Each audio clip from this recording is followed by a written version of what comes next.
Boa noite a todos. Boa noite. Eu vou ler hoje o livro Vinha de Luz, pelo Francisco Cândido Xavier, Espírito Emmanuel. Crises. A lição de Jesus neste passo do Evangelho é das mais expressivas. Ia o Mestre provar o abandono dos entes amados, a ingratidão dos beneficiários da véspera, a ironia da multidão, o apodo na via pública, o suplício e a cruz, mas sabia que ali se encontrava para isto, consoante os desígnios do Eterno. Pede a proteção do Pai e submete-se na condição do filho fiel. Examina a gravidade da honra em curso, todavia reconhece a necessidade dos testemunhos. E todas as vidas na terra experimentaram os mesmos trâmites na escala infinita das experiências necessárias. Todos os seres e coisas se prepararam considerando as crises que virão. É a crise que decide o futuro. A terra aguarda a charrua. O minério será remetido ao cadinho. A árvore sofrerá a poda. O verme será submetido à luz solar. A ave defrontará com a tormenta. A ovelha esperará a tosquia. O homem será conduzido à luta. O cristão conhecerá testemunhos sucessivos. É por isso que vemos no serviço divino do Mestre a crise da cruz, que se fez acompanhar pela bênção eterna da ressurreição. Quando, pois, te encontrares em luta imensa, recorda que o Senhor te conduziu a semelhante posição de sacrifício, considerando a probabilidade de tua exaltação, e não te esqueças de que toda crise é fonte sublime de espírito renovador, para os que sabem ter esperança.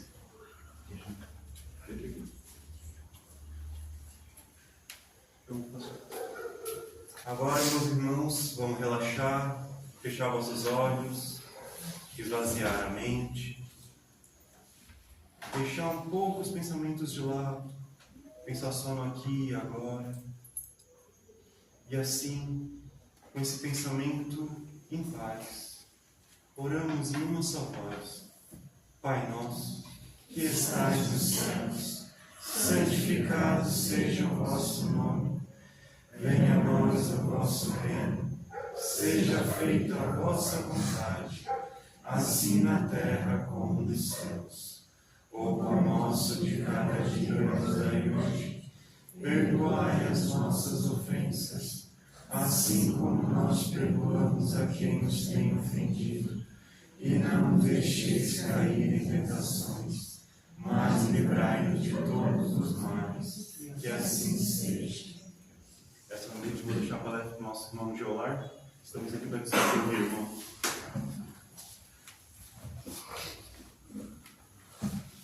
Então, boa noite a todos. Boa noite.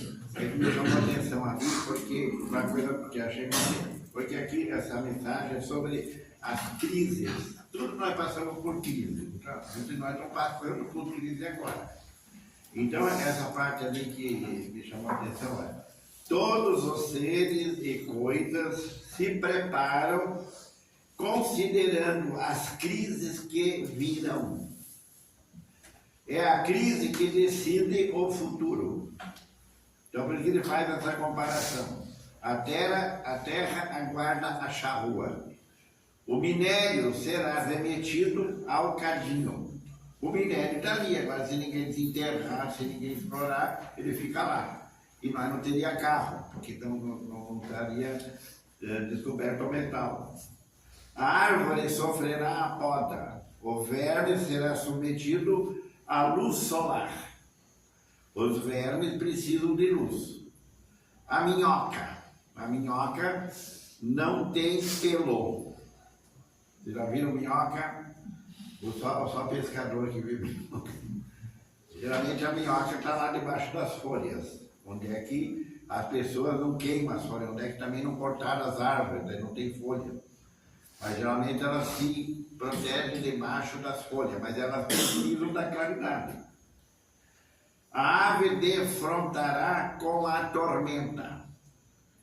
Então, tanto a árvore como a ave, eles precisam, né, mas para eles ficar fortes, eles têm que vencer a tormenta.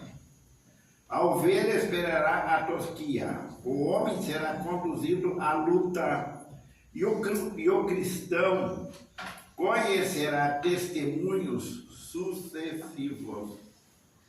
Nós somos cristãos. Então não adianta dizer que é cristão, da maneira que ele está enfrentando a vida. Dentro daquilo que ele foi ensinado e o exemplo que não só Jesus deixou, que é o que deixa o maior exemplo, mas para a maioria dos que o seguiram depois, os apóstolos, os santos da Igreja Católica e assim por diante. Então hoje, dentro desse livro roteiro, o título da mensagem é Evangelho e Caridade. Aqui também uma coisa que chama a atenção é sobre, porque esse livro roteiro, ele vai fazer um roteiro das nossas encarnações. Mas aqui, entre essas mensagens, que são 40, vejam quantas mensagens ele vai falar em cima do Evangelho. Que algumas eu já li, a gente já conversou aqui. Evangelho e alegria. Evangelho não é tristeza, é alegria, porque ele ensina a nós a melhorar espiritualmente. Evangelho e individualidade. E aí que também coloca muito claramente o quanto que Jesus é o maior exemplo daquilo que ele prega. Porque muitos de nós pregam, mas não é o exemplo.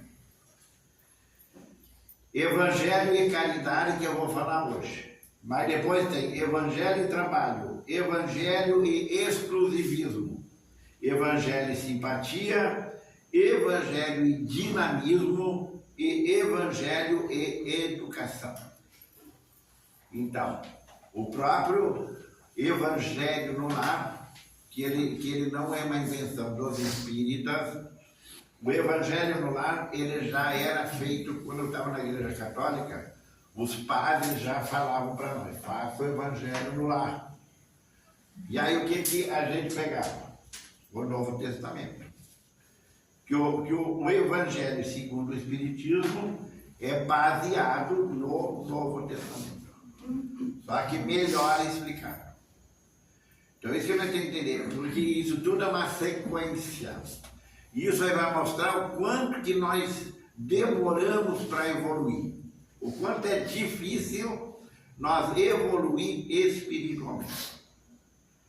Porque ninguém vai ficar aqui para semente, não. Todos nós vamos deixar esse corpo aí que cada um tem, que é a coisa mais perfeita que tem no mundo. Não existe coisa mais perfeita que o corpo humano. Se está estragado é que nós estragamos. Isso nós temos que ser responsáveis por isso. Não adianta culpar pai, culpar mãe, porque quando tem doença, os pais são os culpados, né? Porque o pai tinha, porque a mãe tinha. Isso é tudo uma desculpa para a gente não assumir a parte da gente. Se nós temos a mesma doença que eles, é porque nós agimos da mesma forma que eles. Porque quando dizem isso, hoje ter um filho, 2 no máximo, que a maioria dos casais, cara, alguns têm até 4, mas é raro. Não é que nem no passado. Meu pai é 11 irmãos. Minha mãe é 7. Então qualquer um pode ir lá fazer um retrocesso na família, que vai ver que quanto mais lá para trás, mais irmãos tinham na família. E a vida era muito mais difícil que hoje.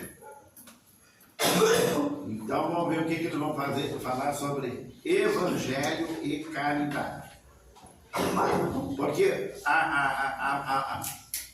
o mundo, ele se divide em antes de Cristo e depois de Cristo. Para isso a gente vê o quanto que é importante a vinda de Jesus aqui na Terra. O Evangelho é uma marca, não tem manual mais importante para nós, para a nossa vida, do que o Evangelho. Só que muitas vezes a gente leva assim de barriga. Até o dia que a gente começar a levar isso a sério. Por isso que a gente vai, vem, e na maioria das vezes a gente não evolui nada. Espiritualmente, porque só fica querendo ter mais dinheiro, ter mais título, e isso é. Ninguém vai levar dinheiro daqui. Ninguém vai levar título daqui. Porque os títulos não quer dizer que tudo eles sejam merecidos. E Deus sabe o que a gente merece e o que não merece. Então, Evangelho e caridade. Antes de Jesus, a caridade é desconhecida. Antes de Jesus, a caridade é desconhecida. Basta olhar. Quando eu tinha 12 para 13 anos, eu fiquei um ano internado num colégio de padres. E eu li a Bíblia de cabo a rabo 3 vezes. E eu achava aquilo interessante, principalmente o Velho Testamento, que tem muito rolo lá. Muita coisa, muita briga. Mas aquilo lá é o que nós éramos. E não quer dizer que muitos de nós não continuam sendo a mesma coisa que eram naquela época.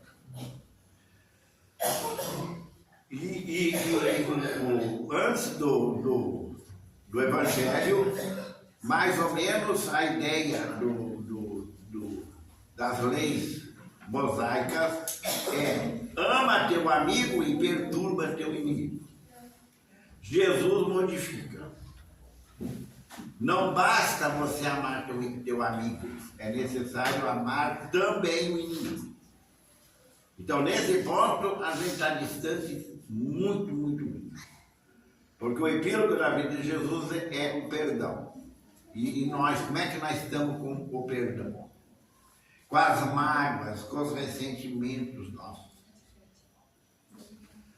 Os monumentos das civilizações antigas não se reportam à divina virtude. Existem movimentos, coisas que o homem fez, que eram as 7 maravilhas do mundo, que a maioria só existe vestígio. Os destroços do palácio de Nabucodonosor, no solo em que se erguia a grandeza da Babilônia, falam simplesmente de Fausto e modelo, que os séculos consumiram. Na época tinha escravatura. Ou você era senhor ou você era escravo. Não tinha lei trabalhista. Era a situação. A não ser que o nasceu lá nos Cafundó Júnior, lá no meio do mato, que você não tivesse contato com a civilização. Se não, porque assim como o pessoal começa a formar as vilas, as cidades, geralmente fortificadas, os pobres vão morar por perto. É que nem hoje. Onde é que estão as favelas? No centro da cidade? Estão na periferia. E nos lugares piores. Tanto assim que quem é que sofreu mais a enchente lá no Rio Grande do Sul? Foi porque menos tinha poder aquisitivo, que tinham que se contentar com o resto dos terrenos que sobravam. E a preço mais baixo. Que muitas vezes já eram lugares que as enchentes, quando vinham, já alagavam. E quem trabalha no setor imobiliário, se cuida, porque pode ser um dos responsáveis por isso. Nas lembranças do Egito glorioso, as pirâmides não se referem à compaixão.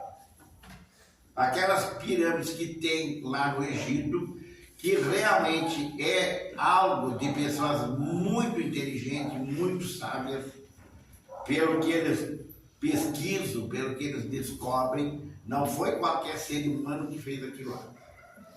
mas não existe a compaixão. Quanta gente não morreu para formar aquelas pedras uma em cima da outra.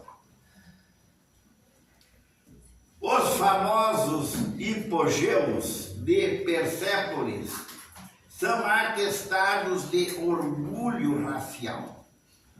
Quanto que dentro de nós está esse orgulho ainda? Eu me criei uma família alemã e eu sei como é que era lá. Não é todo mundo que é racista, não é todo mundo que é orgulhoso. Tem muita gente que era pessoas exemplares, que eu tenho eles desde a infância como pessoas, geralmente pessoas mais idosas, que para mim até hoje são exemplos para mim. Mas tinha uma grande parcela de gente prepotente, orgulhosa, e ainda mais que naquela época a recém tinha acabado a Segunda Guerra Mundial. E que muita gente alimentou aquela coisa de superioridade. As muralhas da China traduzem a preocupação com a defesa. Olha aí, aquelas muralhas lá, que muita gente admira e quer ir lá também visitar e tudo, claro que é uma coisa muito bem feita, mas o que ela visava? Separar. Não permitir que pessoas de um lado passassem para o outro lado. Então ela divide. Divide seres de uma mesma, praticamente quase que de uma mesma nação. Então hoje, muitos lugares lá dessa muralha, eles dão passagem, muitas vezes por baixo, permanece a parte mais alta, e formam passagens, né? Que antes era para impedir passagem de pessoas de um lado para o outro. A mesma coisa é a nossa casa. Como é que é a nossa casa? Tem gente que mora numa casa bem bonita, sem muro. Ou não tem, gente? Você não vê gente fazer isso? Sem muro. Agora a maioria de nós faz muro e briga com o vizinho por causa de um palmo de terra. Então vocês veem ainda o nosso grau de evolução. A enchente lá em Porto Alegre. Quantos ali tiveram que aguentar água até o teto, mas ficaram lá muitas vezes de mal com os vizinhos por causa de coisinhas de nada. E depois tiveram que ficar junto nos abrigos. Vocês estão vendo? Essas coisas tudo é para ensinar nós. Fazer a empáfia nossa baixar.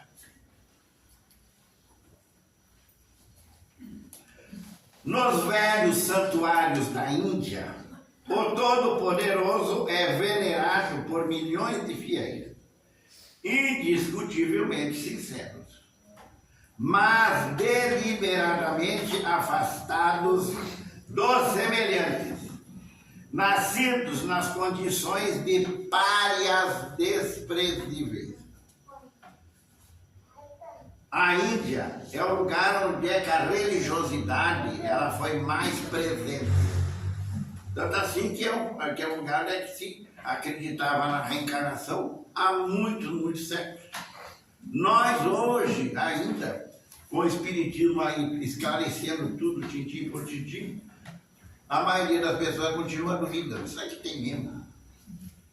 Será que nós... Porque muitos de nós acham que é preferível acreditar em mentira que favorece a gente do que na verdade, que daí vai ensinar nós a lutar por ela. Porque para melhorar, nós temos que ir. Ou vocês preferem o inferno? Gente, pelo que a Igreja Católica pregava, eu estava lá dentro, ir para o céu era a coisa mais difícil que tinha. Ou não é? Quando eu estava lá, eu dizia assim, pô, o que adianta ser bom se o inferno para mim tá? Porque era tanto rigorismo para que ir para o céu, que eu dizia assim, não eu vou para o céu, eu vou para o inferno. Mas tem gente que achava que bajulando Deus ia conseguir. É que nem gente que bajula chefe ou patrão para conseguir ordenar no melhor, mesmo que tire do colega. Mesmo que isso custe o desemprego do colega.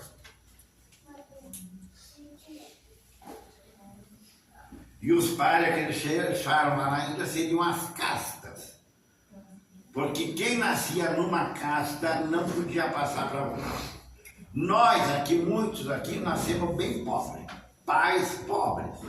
Que a gente até renegava eles porque eram pobres. Por que eu tinha que nascer nessa família? Por que eu não nasci lá naquela dos ricos? Eu duvido que aqui não tenha um que já não escanteou os pais.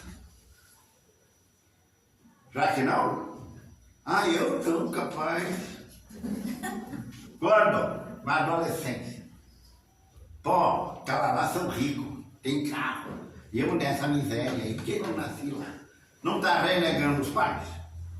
Mal agradecido. E se não fosse os nossos pais, eu não estava aqui, nenhum de nós. E se a nossa mãe tivesse feito aborto, que muitas aí defendem, nós também não estava aqui. Então vamos reconhecer o sacrifício que eles fizeram. E quanto mais pobre, mais sacrifício fizeram. E se nós não reconhecer isso, é quanto que nós somos ingratos, então. A Acrópole de Atenas, com as suas colunas respeitáveis, é louvor à inteligência. Está lá ainda até hoje os restos que sobram das Acrópolis lá de Atenas, onde a cultura, a filosofia estavam lá. Graças lá surgiram os grandes filósofos que hoje ainda servem para nós. E isso que o espiritismo é filosofia, é ciência e é religião. A gente entende isso? Então você vê que a gente também está longe de ser um bom espírito. O Coliseu de Vespasiano em Roma é monumento levantado ao triunfo bélico para as expansões da alegria popular. Olhe Roma, já bastante adiantado. Direito, mais ou menos, estava se desenvolvendo lá, a filosofia, a cultura, muita coisa estava se desenvolvendo, a democracia estava lá. Mas era um povo que era como se fosse o escolhido, o resto é tudo escravo. Porque a maioria das pessoas que estavam lá eram escravos. Basta ler os livros do irmão. Então tinha ou era senhor ou era escravo. E nós repetia isso. Uma hora era senhor, outra era escravo. E mesmo assim, estava sempre pensando em ser senhor para pisar em cima dos outros. E esse tal de Coliseu de Vespasiano, quanta gente lá morreu, quantos escravos morreram lá para erguer. Por milênios numerosos, o homem admitiu a hegemonia dos mais fortes e consagrou-a através da arte e da cultura, que era suscetível de criar e desenvolver. Por que a mulher sempre esteve por baixo? Como é que vocês estão hoje? Estão se achando por cima? Mas estão ali, né? De igual para igual. Tu não me manda. Não tem muito casal assim, eu te mando, tu não manda nada. A minha avó era uma velhinha, baixinha, mas ela, quando o meu avô dizia assim, aqui quem canta é o galo. Aí ela fala assim, mas a galinha cacareca. Então, não tem essa de que a mulher tinha que ser submissa, porque tinha muitos que não eram. Então, até no Antigo Testamento, tem uma tal de Judite, tem uma tal de Ruth. Como é que elas conseguiram? Se as outras não conseguem. E isso, aliás, a gente tem que lembrar uma coisa bem séria. As feministas da década de 60, que eu via, eram mulheres que se meteram pelo feminismo. E sabe o que o resto do mulherio fazia? Renegava elas, aquelas machonas. Foi graças a elas que hoje a coisa está um pouquinho mais parelha. A elas. Então, essas pessoas que gostam de criticar os outros, quando é que vão mostrar que são os bons? É que nem palestra. Esse dia, uma presidente de uma casa espírita me falou que eu era muito criticado nas palestras, desse livro aqui. Eu era muito ríspido, que era muito duro. Aí eu falei, ué, faz a diferença, começa a fazer palestra. Já que o outro não está fazendo bem, quem sabe você começa a fazer e ele não precisa fazer tanta palestra. Mas mostra que é bom então. Porque criticar é bom. Para a maioria de nós. Aí todo mundo sabe fazer. Agora na hora de fazer, a história é outra. Mostra a diferença. Eu estarei de ouvido aberto para ouvir.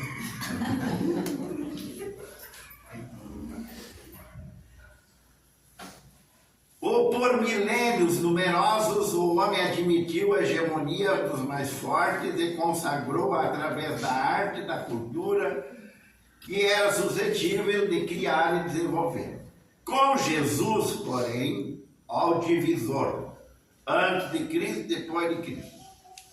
Com Jesus, porém, a paisagem social experimenta decisivas alterações.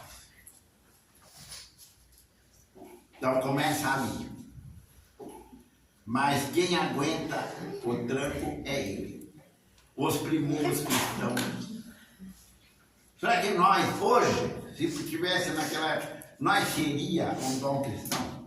Nós seria aqueles cristãos que vai escondido lá nas catacumbas para fazer o cristianismo se desenvolvendo? E ainda, na hora de sair, é preso, e é torturado, e é jogado aos leões? Gente. Será que só tinha gente boa naquela época? E hoje? Muitas vezes você sacrifica ali pela família, que Deus junta ali. O mestre não se limita a ensinar o bem. Que é nós palestrantes. Falamos, pode ser que botou a perna fora, já faz tudo o contrário. Sabe e tudo, mas na hora de ser o exemplo, aí que está o papel dos pais. Querem ter filho? Seja um exemplo para ele. Se não, que falar, ditar normas, isso todo mundo sabe. O mestre não se limita a ensinar o bem. Desce ao convívio com a multidão. Não fala de cima para baixo. Não é chefe de ninguém. Não é imperador. Desce ao convívio com a multidão e materializa-o com o próprio esforço. Vamos fazer um exame de consciência. Será que a maioria dos pais, até hoje, ensina a ser um Jesus?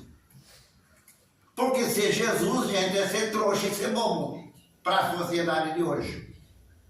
Ah, meu filho, não seja trouxa, não seja bobo. Nesse mundo, é cada um por si, Deus por todos. Ué, egoísmo. Depois estão abandonados na velhice e querem se queixar. Ensinar os filhos a ser egoístas. Cura os doentes em via pública, sem cerimônias, e ajuda milhares de ouvintes. Olha aqui, ó, ele cura, ele faz o bem, sem querer fazer estardalhaço, para ser exemplo. Quanta casa espírita e fala em cura, mas tudo em mente fechada. Aí depois acontece que deu o jogo de Deus.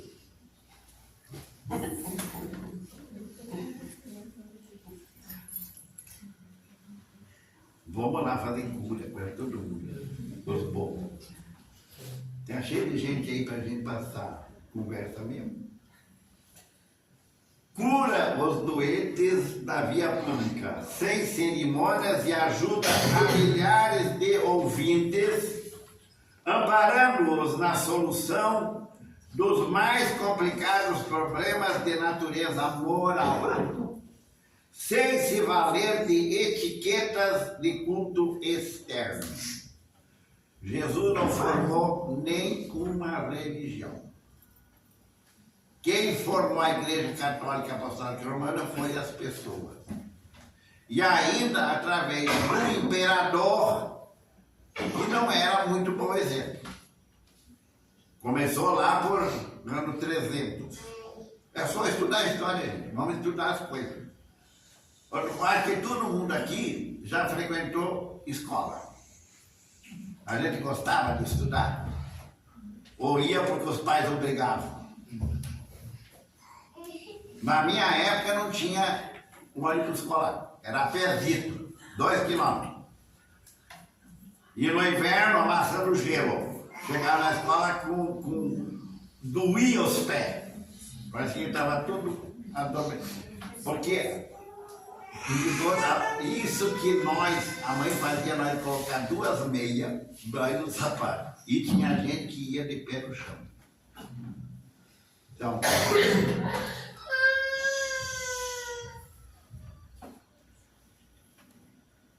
lega aos discípulos a parábola do bom samaritano, que exalta a missão sublime da caridade para sempre. A história do bom samaritano. Se vocês forem no livro Jesus no Lar, a história do bom samaritano ele vai incluir inclusive a mulher. Porque na outra a mulher não está inclusa. É o homem. Cada um dá desculpa. Ninguém pode. Que é o sacerdote, dão desculpa. Agora tem o samaritano, que era considerado pelos judeus, pelos lá os pessoal do Sinédrio, como gente inferior. Pois é justamente o bom samaritano que faz. Não só desce do cavalo, não só pega no ferido, levanta, dá o braço, leva até a estalagem, paga a estalagem. E nós, muitas vezes, para dar um prato de comida, é o que sobrou. E vai comer lá longe. Não fica fedendo aqui na minha porta. Vocês acham que o pessoal de rua, essa população de rua que está aumentando, será que ela saiu da onde? Das favelas? Da classe média? Por causa da droga, principalmente. E por que as pessoas vão para as drogas? Muitos porque não têm compromisso. Os pais já criam assim, né? Não, eu tenho dinheiro, eu pago. Aí eles não têm o que fazer, vão fazer. Então está aí o resultado. E muitos de nós acham que eles são os lixos. Pisa em cima. Acabar com essa gente. Se eu fosse o prefeito.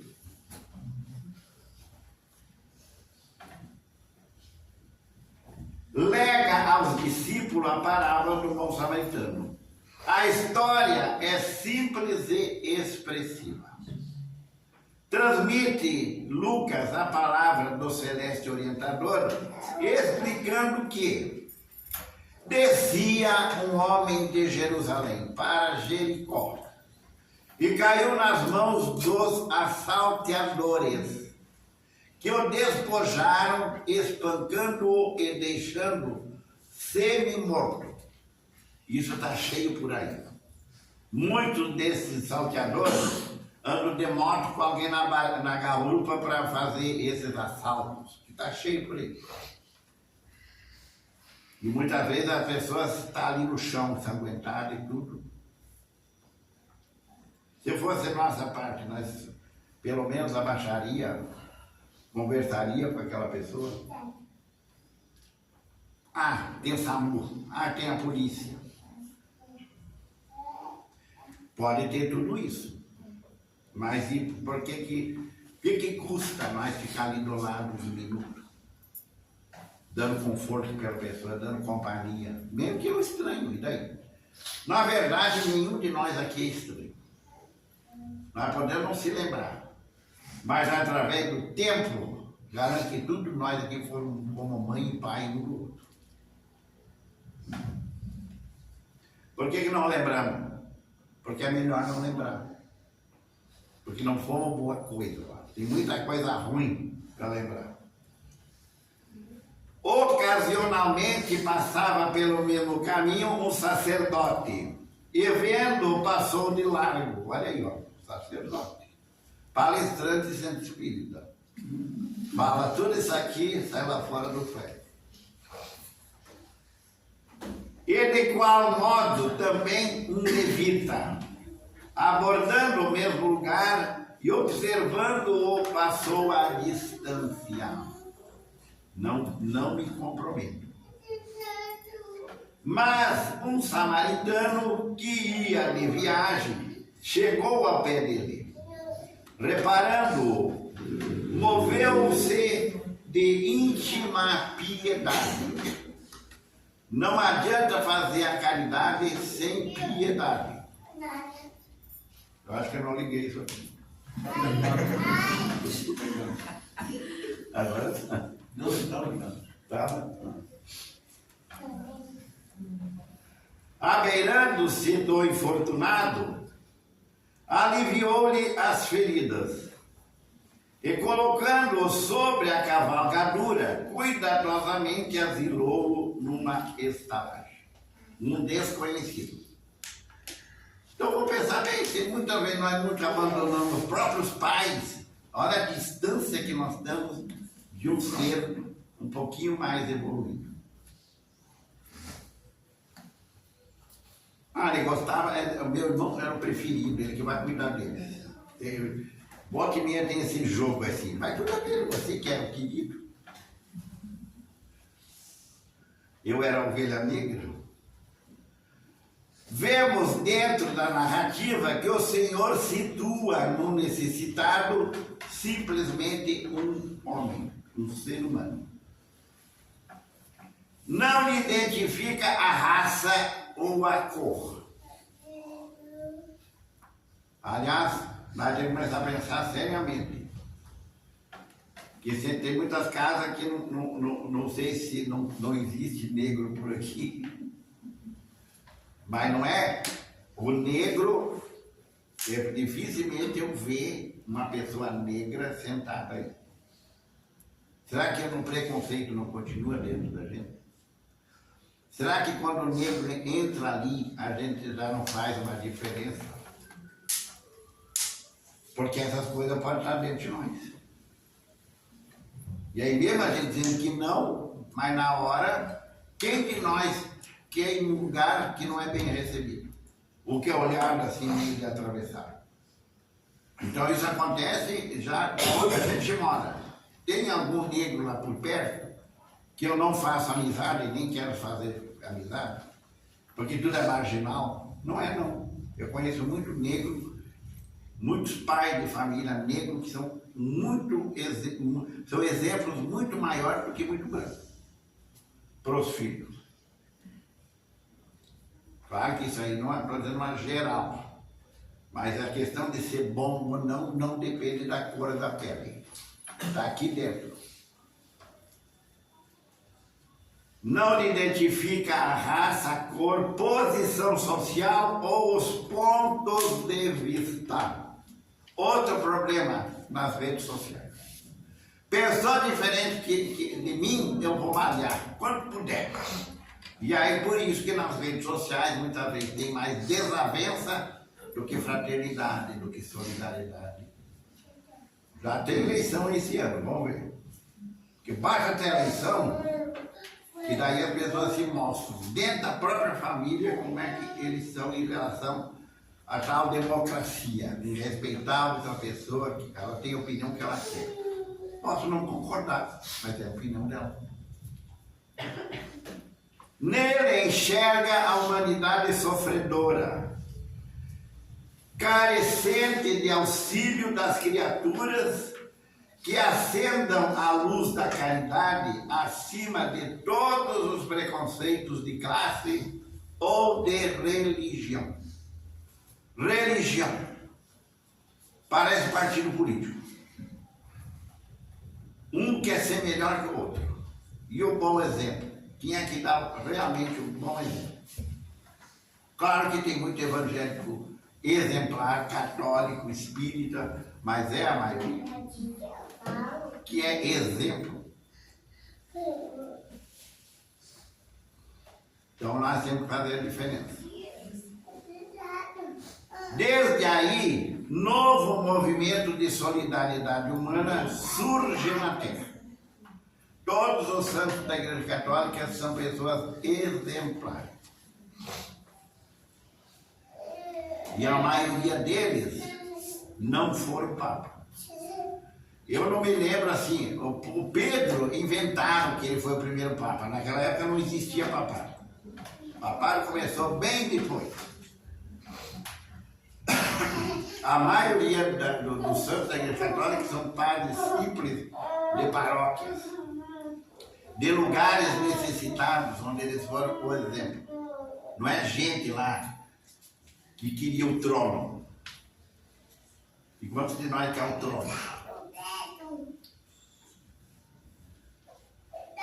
No curso do tempo, dispersaram-se os apóstolos, ensinando em variadas regiões do mundo que mais vale dar do que receber. Todos os apóstolos, com exceção de João Evangelista, foram assassinados, mortos no mesmo lugar que serviam. E Jesus é o maior exemplo. Maior exemplo para a humanidade. Será que se hoje ele estivesse aqui, nós ia tratar diferente? Basta ver como nós tratamos esses que estão fazendo. Pode me surgir algumas coisas por aí de agentes de pessoas que estão realmente fazendo e são combatidas por muitos que nunca fazem nada. Mas estão lá no Senado, nas assembleias, nas câmaras de vereadores, ganhando. Jesus nunca cobrou nada de ninguém. O missionário não cobra nada de ninguém. Ele dá de si. Será que um dia nós vamos ser missionários? Para participar das altas dos espíritos evoluídos, é aqui que nós vamos mostrar. Bajulador, do lado de lá não tem vez. Tem que mostrar que é bom mesmo, que se sacrifica. Porque o pessoal que é bom do lado de lá está servindo, está se ficando por nós. Senão a humanidade estava muito, muito pior. E inspirados na lição do Senhor, os vanguardeiros do bem substituem os vales da imundície pelos hospitais confortáveis. A Igreja Católica, lá para trás, no meu tempo de criança, lá onde eu morava, tinha asilo para velhos e tinha patronato para crianças abandonadas. Patronato era dirigido por irmãos maristas. Os asilos geralmente eram pelas freiras, mas também tinha orfanatos. Naquele tempo era caridade pura mesmo, gente. Asilo de velho é porque os filhos abandonavam. Não é que nem hoje, casa geriátrica que está interessado no cartão, na senha do coitado velho, porque os filhos também não querem. E até filho, muitas só cuido de você se você me der o cartão de assistência. Será que não tem por aí isso aí?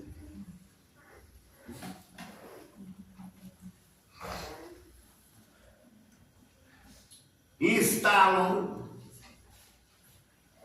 a imundície pelos hospitais confortáveis, combatem vícios multimilenários. Tem algumas pessoas de religiões evangélicas que são exemplares nisso aqui, ó. recuperar viciados, com orfanatos e creches. Instalam escolas onde a cultura jazia confiada aos escravos. Criam institutos de socorro e providência onde a sociedade mantinha mendicância para os mais fracos. Francisco de Assis, porque a gente diz, se eu tivesse dinheiro. Caridade não depende de dinheiro, não. Depende de coração. Então, Francisco de Assis abriu mão da fortuna. E ele é um exemplo dentro do cristianismo. Inclusive para o papado da época. Ele fez a diferença. Porque Pádua, Assis, ficam bem perto de Roma. Está tudo ali.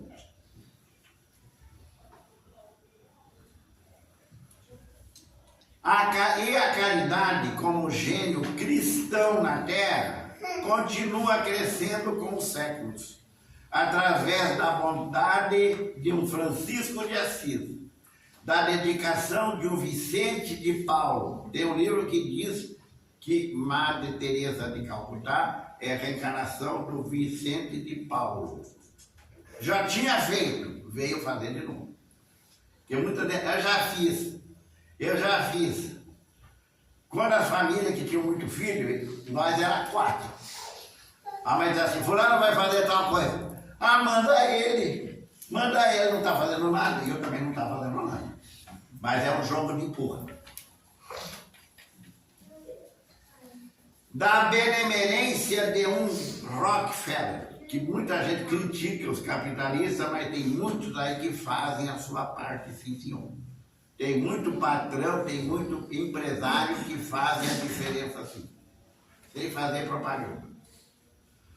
Ou da fraternidade dos companheiros anônimos da via pública,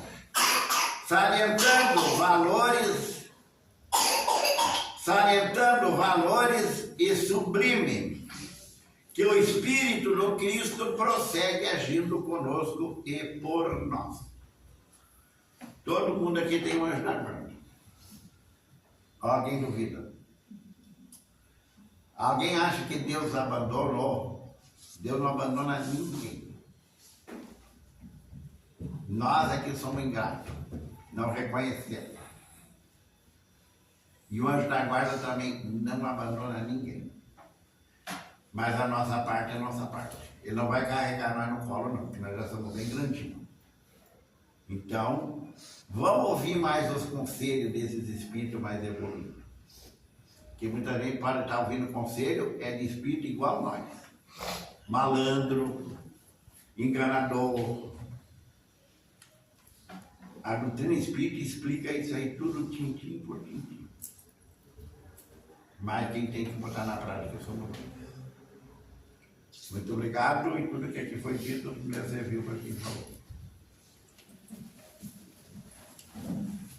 Nós agradecemos ao lado, porque esse roteiro ele mostra realmente o que é a nossa caminhada. Nós espíritos somos indestrutíveis e que de existência em existência nós viemos aqui refazendo muitas das vezes os mal feitos lá de trás, porque é para isso que nós estamos aqui. Então, pensando dessa forma, é onde nós podemos realmente criar, muitas das vezes, a coragem para fazer essa mudança que nós temos realmente que fazer. Como ele disse, também a gente esquece. E realmente precisamos esquecer, porque senão nós não conseguiríamos dar um passo decisivo ao qual serviria para a nossa melhora na escala de evolução. Vamos fechar os nossos olhos, agradecer a Deus por aquilo que recebemos nesta noite e vamos levar conosco esses ensinamentos, aprofundando dentro de cada situação de vivências as quais nós temos aí e conhecemos. E desta forma, então, em agradecimento a tudo que recebemos, nós dizemos: Pai nosso que estás no céu, santificado seja o vosso nome, venha a nós o vosso reino, seja feita a vossa vontade, assim na terra como nos céus. O pão nosso de cada dia nos dai hoje. Perdoai, Senhor, as nossas ofensas, assim como nós devemos de perdoar aqueles que nos ofenderam. E não nos deixeis cair nas tentações, mas livrai-nos de todos os males, agora e sempre, que assim seja. E desta forma, então, agradecemos o grupo espiritual que atua nesse ambiente, a nossa Mãe Maria de Nazaré e a Jesus, que é a ponte que nos leva ao Pai. Agradecemos a todos pela presença e que todos possam, ao voltar para as suas casas, levar consigo essas energias de amor e de harmonia para distribuir entre seus amigos e familiares. Muito obrigado e que assim seja.